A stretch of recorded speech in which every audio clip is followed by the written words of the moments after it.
Hey guys, Steve Spence, Proforma Rhino. Good to see you again today. We're working on our traditional marketing versus digital marketing series, and we're on episode 3. So today it's all about some good examples of traditional marketing and how to use those. Traditional marketing we want to think of usually is printed product, promotional product, maybe branded apparel, some other branding, that sort of thing. But it's always tangible, usually something you can hold in your hand, usually something you can see, read, touch, feel, all those good things that use the 5 senses with. So we're going to talk about some different scenarios. Let's talk about when a salesperson is going to pitch the boardroom folks, and they're going into the boardroom to tell them why and how and what they should do to use their services and products and why their program is the one that they should be using. Well, in doing that, one of the things you always want to do is have the right materials. Certainly you can use digital PowerPoints and all those things if you want to do so, but when you walk away, you want to make sure that one, you've left a good impression, and two, you've left the right material so that you can tell them again while you're not there what you told them while you were there. So that is an excellent situation where we use traditional marketing materials. Now, the other side of that, let's think about the sales force. They're not always hitting the boardrooms. Matter of fact, a lot of times they're simply out running the route, the routine of seeing different customers, existing customers. But while they're doing that, not only are they following up to see if that customer's being taken care of, is there any particular needs and do we need to buy some more product, but they're also putting in their hands a leave behind and an explanation and a story about the new products, what's coming out next quarter, what's happening in the future, and what we're doing for you right now. That is always information that needs to be most likely traditional marketing, especially when we're talking about a B2B scenario where we still have customers wanting to be called on by their sales folks and customer service folks. So when you're in that scenario, traditional marketing is the key.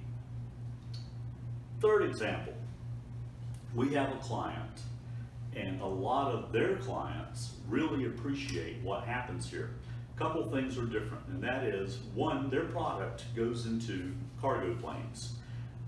With that being the case, they are required to have a certified hang tag with certain information on it. But it's also an excellent example of a spot that can be turned into traditional marketing.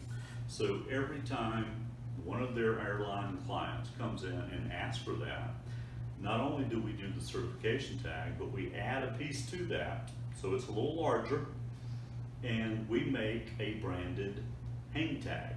So now we not only have just the certification information, we also have the information should be shown on the net or on the product so that the brand is out there. Now, who's going to see that? And the answer is everyone who's involved in that cargo side knows about that piece. Well, why is that helpful? Because you and I don't buy stuff that comes in cargo nets, but there's a lot of logistics companies out there that are moving those nets through, and they know who they're seeing and not having trouble with, and they know the ones that come through and they have an issue with how their stuff has been packaged or used, etc. So that creates a very positive impact when they constantly see a positive experience and have a positive experience with airline A's tags instead of airline B. Excellent branding side, and it's because of a traditional marketing piece. The other thing that traditional marketing does really well is it affects the audience and draws an audience for trade shows.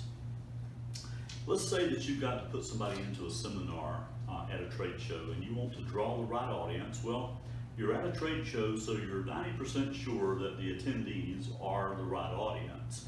The second part is, how do you get them into your seminar? Well, you can send them some emails, you can invite them, you can do all that stuff prior to, but once they start walking the floor, they start forgetting about that stuff because they don't have an email laptop or that's sitting right in front of them. They're out there walking and talking to people. So have a card, have a ticket for that seminar being passed out of the door, pass one out to everybody. Traditional marketing, it's a printed ticket. Second part, not only does it guarantee you a nice cool seat and a place to relax, but it also promises to give you a refreshing energy drink as you enter the door. The energy drink, guess what? Special labeling and decoration on the can, okay?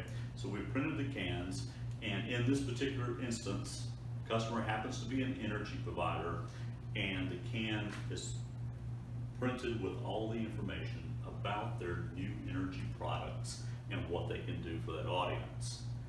Draw the right audience, draw them at the right time and for the right reasons, and all that done by traditional marketing pieces.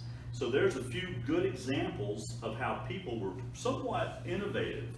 Who would have thought of printing an energy drink can?